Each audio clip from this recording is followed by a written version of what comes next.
नमस्कार, स्वागत है आप सबका। आप देख रहे हैं प्रिय रंजन भारती रिपोर्ट्स और मैं प्रिय रंजन भारती। पिछले 30 सालों से बिहार की राजनीति सिर्फ 1200 से 1250 परिवारों के इर्द गिर्द घूमती आ रही है। विधायक और सांसद बार बार इन्हीं परिवारों के लोग बनते हैं और इनको पार्टियां फिर से टिकट देकर चुनाव मैदान में उतार भी देती हैं, जीत भी जाते हैं। ये सभी परिवार बीजेपी, जनता दल यूनाइटेड, राष्ट्रीय जनता दल और कांग्रेस से जुड़े हुए हैं। ये दावा मैं नहीं कर रहा हूं, जनसुराज के नेता प्रशांत किशोर ये दावा करते हैं। लेकिन इस दावे में सच्चाई भी है, या फिर सच्चाई के बिल्कुल करीब है उनका ये दावा। तभी तो बिहार की राजनीति में जब तब ये सुनने को मिलता है कि नेता का बेटा नेता नहीं बनेगा तो फिर क्या बनेगा। अब बिहार में विधानसभा के चुनाव हैं, अगले 3 महीनों में चुनाव संपन्न हो जाएंगे। इनमें अगर आप गौर कीजिए तो 16 से ज़्यादा नेता ऐसे हैं जो अपने बेटे बेटियों को पहली बार चुनाव लड़वाने की तैयारी में जुटे हुए हैं। या यूं कहिए कि विधानसभा चुनाव में 16 नेताओं की बेटी बेटियां लॉन्च होंगी। इनको बाजाबता लॉन्च किया जाना कहा जा सकता है। सबसे खास बात इसमें यह है कि विधानसभा चुनाव में इसमें सत्तारूढ़ पार्टियों के नेताओं की ज़्यादा होड़ है। ऐसे नेता सत्तारूढ़ दलों से जुड़े हुए हैं जिनके बेटे बेटियों को चुनाव मैदान में लॉन्च किया जाएगा। अब आप जरा इस पर गौर करिए कि ये कौन कौन से लोग हो सकते हैं। आपकी नज़र बेसाख्ता उन नेताओं के चेहरों पर घूम गई होगी जिनके बारे में मैं आपसे बताने जा रहा हूँ। सबसे पहला नाम लूँगा जदयू नेता आनंद मोहन। आनंद मोहन के छोटे बेटे अंशुमान को चुनाव लड़ाया जा सकता है। आनंद मोहन खुद चाहते हैं, वह खुद सांसद रहे हैं, पत्नी लवली आनंद शिवहर से सांसद हैं। 2020 में बड़े बेटा चेतन आनंद शिवहर से आरजेडी के टिकट पर विधायक बने थे, लेकिन 2024 में फ्लोर टेस्ट से पहले वो जनता दल यूनाइटेड में चले गए। दूसरे बेटे अंशुमान अपने पिता आनंद मोहन के साथ 2024 में लोग चुनाव के पहले जनता दल यूनाइटेड में शामिल हुए थे। उनके चुनाव लड़ने की चर्चा काफ़ी अहम है, जोरों पर है। अब दूसरा नेता उनके समानांतर पप्पू यादव हैं, पूर्णिया के सांसद हैं। कहने को वो कांग्रेस के सांसद हैं, लेकिन निर्दलीय उम्मीदवार बन के वो चुनाव मैदान में उतरे थे और ताल ठोका, फिर जीत गए। पप्पू यादव के बेटे सार्थक रंजन चुनाव लड़ सकते हैं, या पूर्णिया की कोई भी सीट हो सकती है। वे क्रिकेटर हैं। 24 मार्च 2024 को जब पप्पू यादव कांग्रेस में शामिल हुए थे तब सार्थक भी उनके साथ मौजूद थे। उसी समय यह चर्चा चल निकली थी कि सार्थक की एंट्री बिहार की राजनीति में होगी। फिलहाल पप्पू यादव पूर्णिया के निर्दलीय सांसद रहते हुए अभी सक्रिय हैं और उनकी पत्नी रंजीता रंजन कांग्रेस से राज्यसभा में सांसद है। अब इधर बीजेपी की बारी जब आती है तो देखा जाना ये चाहिए कि कौन कौन से नेता इसमें सक्रिय हैं। कई नेता अपने बेटों को संसद में और विधानसभा में भेज चुके हैं, जिसमें हुकुमदेव नारायण यादव के पुत्र अशोक यादव भी है। चुनाव हार चुके रामकृपाल यादव अपने बेटे के लिए फील्डिंग कर रहे हैं। वो चाहते हैं कि भारतीय जनता पार्टी से अभिमन्यु यादव को टिकट दे दिया जाए। अगर ये संभव नहीं होता है, बीजेपी उनको टिकट नहीं देती है, तो शायद वो पहली उनकी प्राथमिकता जनसुराज होगी। वो अभिमन्यु यादव फतुहा क्षेत्र को अपना पसंदीदा क्षेत्र मान रहे हैं और वहीं से वो तैयारी कर रहे हैं। रामकृपाल यादव का पूरा जोर है कि फतुहा से आरजेडी के रामानंद यादव को पराजित करने में उनके बेटे सक्षम हो सकते हैं। अभिमन्यु यादव पिछली बार यह बीजेपी के सत्येंद्र सिंह चुनाव लड़े थे। इसी तरह से अगर आप देखें तो फिर मदन मोहन झा जो कांग्रेस के नेता है, वो अपने बेटे को चाहते हैं, माधव झा उनके बेटे का नाम है, दरभंगा या मधुबनी से वो किसी क्षेत्र से शायद संभव हो तो वो वही क्षेत्र हो सकता है जहां से मदन मोहन झा चुनाव लड़ते आ रहे हैं। तो उनके बेटे मोहन झा को उम्मीदवार कांग्रेस बना दे। कोशिश उनकी भरसक इसी बात पर है कि बेटे को किसी न किसी तरह से टिकट दे दिया जाए। इधर आरजेडी में देखें तो जगदानंद सिंह के दूसरे बेटे, उनका नाम है, वो सबसे ज़्यादा सक्रिय, उनके बड़े बेटे अभी सुधाकर सिंह आरजेडी के सांसद हैं बक्सर से, और दूसरे बेटे अजीत उपचुनाव लड़े थे लेकिन हार गए थे। 2025 के विधानसभा चुनाव में अजीत के रामगढ़ से चुनाव लड़ने की तैयारियां की गई हैं। उनके परिवार की तरफ से तैयारी पूरी ताकत के साथ की जा रही है। देखना महत्वपूर्ण ये हो जाएगा कि अजीत को आरजेडी टिकट देती है या नहीं। हालांकि आरजेडी ने रामगढ़ सीट जो उनके भाई सुधाकर सिंह सांसद बनने के बाद खाली कर चुके थे, उससे उपचुनाव में उन्होंने टिकट लेकर भाग्य आजमाया लेकिन वो हार गए थे। अब इस बार पूरी शिद्दत से जुटे हुए हैं। संभव है कि आरजेडी उन्हें उम्मीदवार फिर से बना दे। दूसरी तरफ आरजेडी के बाहुबली नेता रह चुके शहाबुद्दीन के बेटे ओसामा भी लगे हुए हैं। शहाबुद्दीन का कोरोना काल में निधन हो गया था।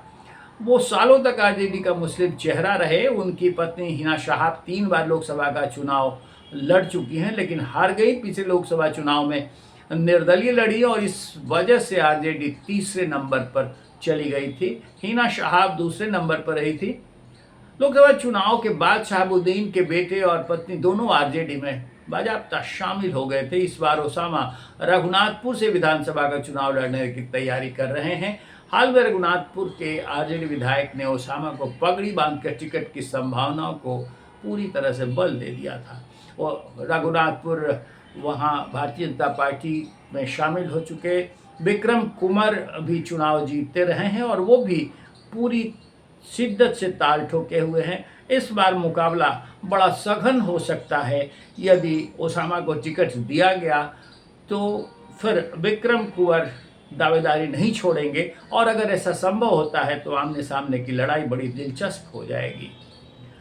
इधर बीजेपी में अश्विनी कुमार चौबे केंद्रीय मंत्री थे, वो सांसद रहे लेकिन इस बार उन्हें बेटिकट कर दिया गया था। अब अश्विनी चौबे मंत्री भी नहीं हैं, विधायक भी नहीं हैं, सक्रियता है लेकिन अब राजनीतिक पटल पर देखें तो भारतीय जनता पार्टी के संगठन में रहते हुए उनकी सक्रियता न्यून हो गई है। वो अन्य मामलों में ज़्यादा सक्रिय दिख रहे हैं।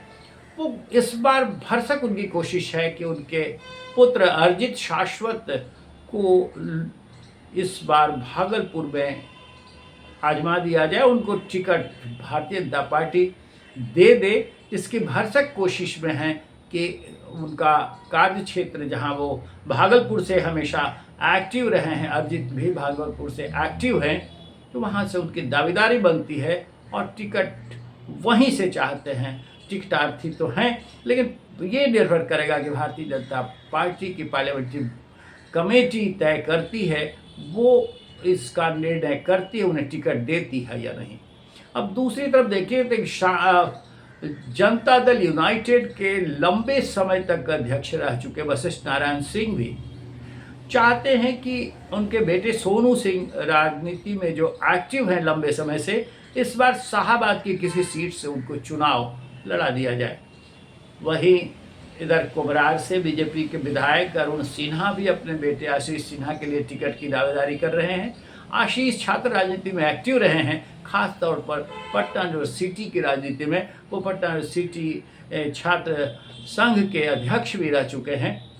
नंदकिशोर यादव अभी विधानसभा अध्यक्ष हैं और 8 बार वो लगातार वहाँ से विधायक रहे हैं पटना साहिब क्षेत्र से।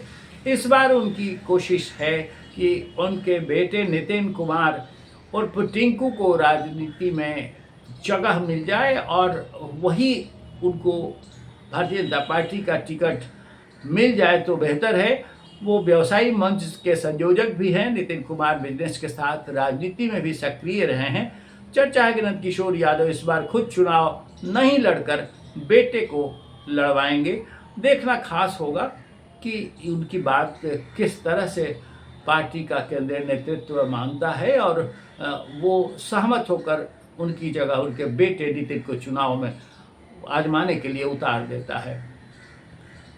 अब कांग्रेस की बात करें तो अशोक राम एक ऐसे दिग्गज नेता रहे हैं जिन्होंने अभी हाल में पार्टी छोड़ दी थी और वो जनता दल यूनाइटेड में शामिल हो गए थे। इससे पहले पार्टी के अध्यक्ष पद पर उनकी नज़र थी। पार्टी का अध्यक्ष उन्हें न बनाकर राजेश राम को बनाए जाने के बाद उन्होंने ये कदम उठाया था और जदयू में चले आए थे। बिहार कांग्रेस के अध्यक्ष रह चुके हैं, दलित चेहरा हैं। इस बार ये चाहते हैं कि इनके बेटे अतिरेक को चुनाव मैदान में पार्टी उतारे। उनका प्रभाव क्षेत्र समस्तीपुर का इलाका रहा है। अखिलेश सिंह जो कांग्रेस के प्रदेश अध्यक्ष रहे हैं वो भी अपने बेटे के लिए लंबे समय से तैयारी करवा रहे हैं। 2024 के लोकसभा चुनाव में महाराजगंज सीट से टिकट तो दिया था लेकिन वो चुनाव हार गए थे। चर्चा है कि अखिलेश सिंह के बेटे इस बार फिर भाग्य आजमा सकते हैं। आकाश सिंह जो उनके लड़के हैं इस बार महाराजगंज की किसी सीट से चुनाव लड़ सकते हैं अगर पार्टी ने हरी झंडी दे दी, उनको उम्मीदवार बनाया तो। इसी तरह हरिनारायण सिंह जो जनता दल यूनाइटेड के सीनियर लीडर हैं वो भी अपने बेटे अनिल कुमार को विधानसभा चुनाव लड़ाना चाहते हैं। वो चाहते हैं कि अनिल कुमार हर हाल में जनता दल यूनाइटेड के टिकट पर मैदान में उतरें। विधान परिषद के सभापति अवधेश नारायण सिंह भी अपने बेटे आनंद रमन को चुनाव मैदान में उतारना चाहते हैं। भोजपुर की किसी सीट से जनता दल यूनाइटेड या भारतीय जनता पार्टी के टिकट पर चुनाव लड़वाना चाहते हैं। राजनीति में उनके बेटे आनंद काफ़ी समय से एक्टिव भी हैं। बीजेपी युवा मोर्चा के वो सदस्य भी रह चुके हैं। इसी तरह से देखिए तो आर.के. सिन्हा जो राज्यसभा के सांसद रहे हैं उनके बेटे बीजेपी में एक्टिव हैं, लीडरशिप की कमान संभाली हुई है। उनके लड़के ऋतु राज पटना साहिब से चुनाव लोकसभा का लड़ना चाहते थे लेकिन टिकट नहीं मिला था। अब चर्चा है कि पटना किसी सीट से वो इस बार विधानसभा चुनाव मैदान में उतरेंगे। लालमुनि चौबे के बेटे भी टिकट के लिए मैदान में हैं। हेमंत चौबे चुनाव लड़ने की तैयारी कर रहे हैं। कुछ दिनों पहले उन्होंने प्रशांत किशोर की पार्टी जनसुराज का दामन थामा था। वे कैमूर के चैनपुर विधानसभा से एक्टिव रहे हैं। सवाल ये उठता है कि पार्टियां परिवारवाद से क्यों नहीं किनारा कर पा रही हैं। प्रधानमंत्री नरेंद्र मोदी और भारतीय जनता पार्टी नेतृत्व इस बात का लगातार जिक्र करता रहा है, मुद्दा बनाता रहा है कि परिवारवाद की पार्टियां कब्जा जमाए हुई हैं और परिवार की पार्टी पर हमला बोलते रहे हैं। लेकिन ये परिवारवाद उनकी पार्टी और उनके गठबंधन से भी दूर नहीं हो पाता। ये एक बड़ा सवाल झकझोरने वाला है। लगभग बिहार में गौर करिए तो 32 परिवार ऐसे हैं राजनीतिक रूप से जिनके परिवार पूरी तरह सक्रिय हैं। इन 32 परिवारों के बूते ही बिहार की राजनीति गतिमान हो रही है। ऐसा लगता है इन परिवारों में सबसे ज़्यादा लालू प्रसाद का परिवार अभी सक्रिय दिख रहा है, जिनके बेटे बेटियां तेजस्वी, तेज प्रताप और उसके बाद शिवानंद तिवारी के पुत्र राहुल तिवारी, दिवंगत फिर सुधाकर सिंह जो जगदानंद सिंह के बेटे हैं, दिवंगत नेता दिग्विजय सिंह की बेटी श्रेयसी सिंह, ये सब भी काफ़ी हद तक इस दायरे में आती हैं कि परिवारवाद से बिहार की राजनीति दूर नहीं हो पा रही है। परिवारवाद ने पूरी तरह से जकड़ रखा है। लेकिन प्रशांत किशोर जो इन सब जंजीरों को तोड़कर आगे निकलने की छटपटाहट करते हुए दिख रहे हैं। वो भी क्या परिवारवाद के दायरे से खुद अपनी पार्टी को निकाल पाएंगे, या फिर वो भी इस जकड़न में बंधे रह जाएंगे जिनका नारा है कि परिवारवाद बिहार की राजनीति की धुरी बन चुका है। देखना खास महत्वपूर्ण होगा कि इस चुनाव में परिवारवाद का परचम लहराता है कि फिर बेड़ियां टूटती हैं। आज के अंक को बस इतना ही। हम आपसे निवेदन करेंगे कि इस वीडियो पर अपनी प्रतिक्रिया कमेंट बॉक्स में जाकर जरूर दीजिए, और हमारे चैनल प्रियंजन भारती रिपोर्ट्स को सब्सक्राइब नहीं किया है तो ज़रूर सब्सक्राइब कीजिए, लाइक कीजिए, शेयर कीजिए। फिर मिलते हैं। नमस्कार।